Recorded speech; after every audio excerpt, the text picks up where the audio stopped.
Hello and welcome to the What's the Story podcast. I'm Jarlath Kyan. And I'm Victoria Houston. Each week we'll be focusing on the stories that matter to you. Stories about the people and places that make Tyrone so special. The What's the Story podcast is brought to you by the Northwest News Group, who also print our much-loved newspapers, the Ulster Herald, Strabane Chronicle and the Tyrone Herald. Enjoy the show.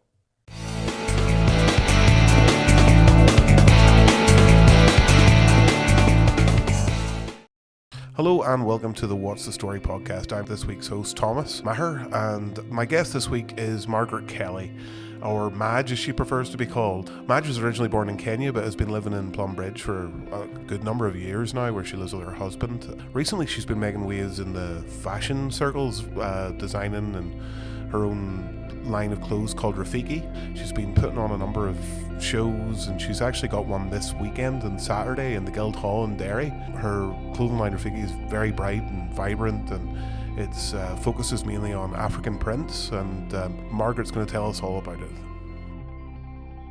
Here with my guest. Tell me your name first off. My name is Margaret Kelly. Margaret, is it Madge or Margaret? What is it you prefer? Well, Margaret is very official. If I tell someone my name is Margaret, they usually say, oh, my grandmother is called Margaret, my sister is called Margaret. I know, everyone is Margaret in Northern Ireland. So Yeah. I decided my brand name would be probably Madge. Yeah, That so you would Yeah. will differentiate. Yeah. Yeah, so Madge, tell me a little bit about, well, you're on the podcast, you're a designer. Tell me a little bit about your work and your inspiration for your work, and a little bit about it, Madge, if that's okay. That's okay, Thomas. It all started was during lockdown, right? I lost my mom in 2020, and I was in depression mode, yeah, and I needed something to do with my hands and something to express my feelings and just grieve in that way. So I discovered sewing. I bought a small machine and I started teaching myself how to do facial masks. That time everyone was wearing masks, so I made masks, and I discovered my work would be I'd feel close to where I belong, where I came from, if I used African prints like Ankara. So that's when I started using whatever I was sewing, the masks, I started using African prints to express myself. And then my friends loved it, and I started doing headbands and tote bags, and it just transformed into this form of it was a hobby at first, and it was actually like a therapy for me at that time. And I didn't know how far long how long or how bigger or how it was going to impact my community, even myself. And so when people started asking, I started making dresses for myself, and when people started asking me, that's nice. I would tell them I made it, and it just wow, it's looking nice, and I felt the appreciation from people, and that just drove me to it made me know that I'm in the right path. Plus, also, I when I sew, I feel like I'm spending my time in a more constructive way, keeping my mind off stress, mental health. It was a perfect recipe, a perfect antidote for my mental health. It really helped me throughout those tough times. Yeah. Yeah, and tell me a little bit. I know you've got a show coming up this week, but tell me a little bit about some of the shows that you've done, showing off your designs, things. And tell me I know that you have a name for your designs. If you tell me a little bit about that, Madge. Yes, the name for my brand actually, I asked myself, what do I call my brand? If someone asked me, where can I find you? So I thought like all my friends, my community, they are the ones who are buying my stuff. And for me, that meant a lot. And I also wanted to pay homage to them. And so I called my brand name Rafiki, and Rafiki in Kenya, in Swahili language, it means friend. Oh, very nice. So in English, you say Friends Collection, but now mine is Rafiki Collection. So synonymous to the people who've supported me, who've kept me going up until this moment. And then also like where it all blew up and began was during the One World Festival in 2023. Uh, the committee approached me and they were like, "Oh, we'd like to see some of your designs." And I'm like, I don't have much. I'm like, whatever I have, I'll bring. And they were like, yeah, you come and showcase the African prints. And I was like, yeah, this is a great opportunity. to show the world of how we can wear colors in a more contemporary way, and we can still feel comfortable, and it was also a form of appreciating the African culture. And so I showcased my stuff at the One World Festival at the Guildhall, and the response was nice. There was interest. It was something that has never been done before, and especially with the African prints. So for me, I was like, okay, so this is a trend. I'm gonna set it. I'm gonna start this movement, and I hope it grows, and I hope people will come to appreciate. I hope everyone gets to buy an African outfit and don it, and just, walk, Yeah. fearlessly, because it's full of colors. We know it's vibrant, and it's like it just tells you, hey, hey, I'm here. Look at me, look at me. So I'd like everyone to embrace that and just um, I'm just trying to create the cultural awareness of the beautiful, bold African prints. And One World Festival gave me the platform, and I'm really, really grateful for that. And up until now, I'm still working with them, and I'm growing better and better, and my vision is becoming bigger, and I'm involving many aspects of the brand so that we have a community. Our community is built through it. Empowerment is gotten through it, and appreciation, and also fun. You Yes. know, it's Yeah. just not about work, also fun. Yeah. Yeah, that's what I was going to ask you about, Madge. Like, I know that you live in Tyrone, Madge. Yes. So it is. I can't imagine there being too much African, like, inspired design here. How have the people of Tyrone embraced your designs and all? Well, let me be more specific. People in Plumbridge, in Plumbridge, people are amazing. They are like, they're amazing. They are family. They've given me support throughout my whole journey. They would know, they would buy my stuff. They would order. They would, they would talk about how their experiences in Africa when they see my African fabrics, and they've been they've been a great support to me, and they appreciate it, and they know they have their awareness. Yes. They call me for talks to tell them about my African culture Yeah. and the dressing, and also they invite me to like the ship show, and Yeah. I showcase I showcase my I Yeah. have my stall there, and I mean the community has been amazing. And right now the community is fully aware of the African culture, and they're also appreciative, and they're very respectful about it, and they're forthcoming. They're Yeah. not rigid. They're Yeah. open-minded people. Well, that's nice to hear. Yeah. Yeah. Yeah, Madge, tell me a little bit about how you came about to be living in Plumbridge. How did that all happen? Oh my gosh, it's such a long story, Thomas. Well, I was doing a documentary in Kenya for the Northern Ireland and Irish people who came to our country to build schools for the girls who were sexually molested. So they were building a safe school, so that the girls can have a place to live, be Yes. guarded and safe. And so when I was doing the documentary, I met a gentleman called Paul J. Kelly, Mhm. and we exchanged numbers, and we got in touch, and 2 years later, we kept on speaking on the phone, and 2 years later, he invited me over to come visit, and the rest is history. Yeah. And how long have you been in Plumbridge now? Well, right now, it's like 7.5 years. Yeah. I came here back in 2018, Yeah. and it's been amazing. The pe people have been very pleasant. I've had great experiences. I've even gone to whatever, to the mountain to get the pits. Yeah. Yeah, I suppose it was a bit of a culture shock coming from Kenya to here, or was that a thing? Or tell me a little bit about Oh my gosh, Thomas, it is cultural shock, and especially the food. The food, I'm still getting to terms with it. So I bring my spices and put it in my parties, and but the food was a major shock. Also the weather.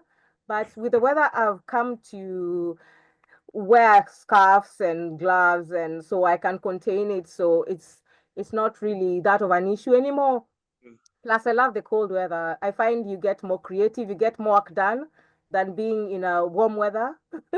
Yeah, I Yeah. could see I could see that, but I don't know how many people would agree with you agree Oh, with you here about the like in the cold weather, you know. yeah, I mean, you have to find things to do and how to put your mind into work. Otherwise, if you just not engage your mind and your imagination, then it kind of seems unbearable. But it's the weather is fine. Yeah, and but the most amazing thing is the people have been tremendously welcoming and loving, and that I really appreciate it from the bottom of my heart. Yeah. You know when you're designing your outfits and you're going for the African patterns and the inspired by that, is it easy enough for you to get supplies and things from that? Are you getting them from Kenya or are they coming from whereabouts the fabrics and stuff? Is that a thing you have to think about? Yes, I actually think about it very much. I actually think about it very much. And what happens is I used to get my stuff from eBay, but I realized eBay, I'm helping African people in the United Kingdom or in the diaspora, but I'm more into empowering my local community back home. So right now I've gotten in touch with the local people who are there who have these businesses, and so I get my stuff from them so that it helps the local person in Kenya. It empowers them, it gives them business. So that's has been my main aim, and that is what I practice right now. I don't often get my stuff from eBay, and even if I go on eBay, there's less selection. So back home, when I send it through back home with the local people, I get more selection, and also it's very good quality products. Yeah. Is your work does it sort of is it mainly inspired by a certain area of Kenya or is it it's a wide reaching? Tell me a little bit about what inspires your designs. Well, the African prints are worldwide. Hmm. They're worldwide, like Ghana people wear them, the Nigerians wear them, the Kenyans wear them, Tanzanians, Ugandans, they wear it's all about the prints and the vibrancies of the colors because we are not afraid of color. Plus, yeah, we're not afraid of color. So yes, it's an inspiration from the African continent generally. It's not just limited to Kenya. Kenya, we have kitenges. Ghana, they have Ankara and all this stuff. And so I get the inspiration. My inspiration is the African inspiration. And these are the outfits and the colors that I used to see when I was growing up. So they really fill my heart with a piece of Africa in me. If you don't mind, can you tell me a little bit about growing up, whereabouts you grew up, and a little bit about that, if that's okay, Matt? Well, I was born and bred in Nairobi, the capital city of Kenya, Mhm. and I lived with my father and just normal childhood. I went to school and primary, secondary, university, and I got to be self-employed because I couldn't find work. Mhm. So I started doing my own photography, had my own photography studio, and from the get-go, I loved fashion. I love fashion and photography and fashion, they're so much in line and so aligned. Mhm. And so it just felt like a natural progression for me. Mhm. You know, I could relate to what's on the runways. I could relate to if I see someone wearing something, I go like, oh my God, it would look better if we tweak it like this, you Mhm. know? So now the only difference is that I'm using African prints, of which for me counts for so much, especially the African prince, I believe, requires a lot of expression, especially for here in Northern Ireland. It is not so out there, and I would love it to see it out there, recognized and appreciated, and also won. Yeah, tell me a little sort of about the sort of key components of African prints, just for people who maybe don't know what that is, if that's it. 'Cause I'm sure a lot of maybe our listeners don't. Well, the African prince, they have a lot of languages. Like for us, like with the African prince in Kenya and Kitenge, the prince have like a message is written like a proverb, like like let me say, just they write a proverb Yes. on the fabric, and Yes. you can even use that to give, like a mother-in-law can give to a Yes. daughter-in-law, just in as much as they're not telling them the lessons of life, but the lessons of life are written in the fabric. Okay. Also different colors, like for Kenya, the color green stands for the land, the Mhm. color red stands for blood that was shed, the Mhm. color white stands for peace, Mhm. and black for the people, green for the land, red for the flag of blood of freedom, and white for peace. Yeah, Mhm. peace in Kenya. So it's it's sort of like they have stories that are really meaningful and also unique to each Yes. community. So each community has a story to tell about the fabric and even how they wear it, Mhm. and even the beads that come along with the fabric and how they wear it. So Ankara has a lot of stories to tell, but different in each community and in each tribe. Mhm. And Yeah. Madge, I'll not keep you for too much longer, but I was just going to ask, what are some of your favorite things about designing here in the north and living here in Northern Ireland and having a business here? Well, for me right now, I think it's challenging, yeah. First of all, because not so many people understand African prints, and also there's not so many textile places that you can go and have access to a space where you can like do the work. As for Mm, me right now, I'm working in a room inside my house, and it's mm, so limited. So I have to just to contend with that and create that, of which I prefer like a space where there's infrastructure, there's the machines, there's the proper equipments to actually execute the plan. And also, I would also ask, like the textile, there's only one place that I approached, which is a fashion textile in mm. Derry. Yes. And still, I believe they should be able to offer people like us a Hmm. space for us to, especially right now, since we have a festival, like Yeah. a fashion show, they should be able to give us access to that place. Then Hmm. we can bring our models there, dress them up, do the fittings, do the design work, and then from there, then we can take it to the runway. But Hmm. that is not possible right now, which I'm finding very Yeah. technical for me. So right now I'm just making do with what I can do. It's like charity. What invention is a no? Uh, is a mother of invention. I don't know what Yeah. the thing. I, I, Yeah, I, I know what you mean. Yeah. yeah. Yes. So that's what I'm doing right now. I'm just inventing as I go. It's Hmm. challenging though. In future, I would like to have more support to be able Yes. to even do a fashion show that is worthy of London and Yeah.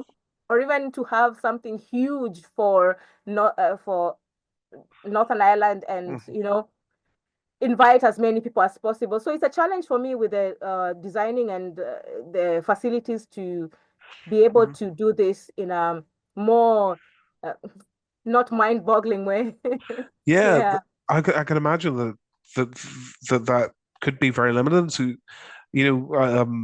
that there isn't maybe the infrastructure for that sort of business growth, if that's the correct term.